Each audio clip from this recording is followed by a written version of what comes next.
Viewers, সবাইকে স্বাগত জানাই আমাদের চ্যানেল টিম প্রমিস। আশা করছি তোমরা সবাই ভালো আছো, সুস্থ আছে। আজকে ভিডিওটির টপিক হলো মাইক্রো ওয়ার্কার্সে একটি ছোট্ট ট্রিক্স নিয়ে। মাইক্রো ওয়ার্কার্সে লগ ইন করতে গেলে এখন অথেন্টিকেটর কোড দেখায়।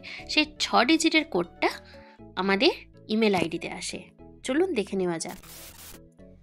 মাইক্রো ওয়ার্কার লগ ইন করলে এরকম একটা কোড আসে। I am on a trusted কম্পিউটারে ক্লিক করতে হয়, আর যে ইমেল আইডি দিয়ে আমরা রেজিস্ট্রেশন করেছি তাতে কি হয়, আমাদের এরকম একটা কোড আসে। সেই কোডটা নিয়ে যে আমাদের কি হয়, ওখানে ফিল করতে হয়, তবেই আমরা কি করি, মাইক্রো ওয়ার্কারটা ওপেন করতে পারি। অনেক সময় হয় আমাদের খুব এমার্জেন্সি আছে, আমরা তাড়াতাড়ি কাজ করতে চাইছি, কিন্তু দুম করে দেখা গেল আমাদের লগ ইন করতে গিয়ে আমাদের এরকম কোডটা দেখাচ্ছে। এটা কি হয়, এতে আমরা একটু সমস্যার সম্মুখীনে পড়ি। তো এই কোডটা যাতে অথেন্টিকেটের কোডটা না আসে, সেটা আমরা কিভাবে বন্ধ করব, আজকে আমি তোমাদের সাথে ভিডিওটিতে শেয়ার করব। দেখো, প্রথমেই তো দেখো অ্যাকাউন্টটা ওপেন করলাম। এইখানে 3টে স্লিপিং লাইন দেখতে পাচ্ছি, ক্লিক করব। অনেক সময় কি হয়, কোডটা ইমেলে আসতে নেটওয়ার্কের জন্য লেট হয়, আমরা কাজও করতে পারি না, ঢুকতেও পারি না। এই কাজটা করলে কিন্তু অথেন্টিকেটর কোড আর দেবে না। এরপর আমরা কি করব, অ্যাকাউন্টে যাব। 3টে স্লিপিং লাইনে ক্লিক করব, অ্যাকাউন্টে যাব।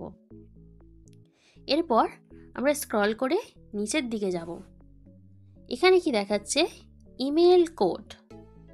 ইমেল কোড এটা হচ্ছে এনেবল দেখাচ্ছে, পাশে চেঞ্জ লেখা আছে। আমরা কি করব, চেঞ্জে ক্লিক করব। চেঞ্জে ক্লিক করার পর এখানে দেখো ইমেল কোডটা দেখাচ্ছে ডিজেবল হয়ে গেছে। এরপর কিন্তু আমরা যখনই লগ ইন করবো, আমাদের কিন্তু আর ওই অথেন্টিকেটর কোডটা দেবে না। আমি দেখিয়ে দিই। আমি ক্লিক করলাম, লগ ইন করলাম। আমি কি করছি, লগ ইন করছি। এরপর লগ ইন করলে কিন্তু আর কোনো কোড আসবে না, ডাইরেক্টলি কিন্তু এই পেজটি ওপেন হয়ে যাবে।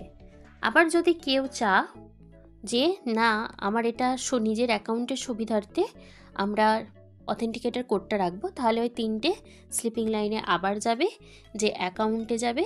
অ্যাকাউন্টে যাওয়ার পর এখানে যে ইমেল কোডের চেঞ্জ অপশানটা আছে, সেই চেঞ্জ অপশানে ক্লিক করলে কিন্তু আবার অথেন্টিকেটর কোডটা এনেবল হয়ে যাবে। আবার প্রত্যেকবারে মেলেতে অথেন্টিকেটর কোড আসবে। আশা করছি ভিডিওটি আপনাদের সবাই ভালো লেগেছে। অবশ্যই লাইক, কমেন্ট, সাবস্ক্রাইব করে দেবেন যারা এখন অবধি করেননি। নিজের বন্ধুদের সাথে শেয়ার করবেন। Thank you for your watching. এভাবেই পাশে থাকবেন, ভালো থাকবেন।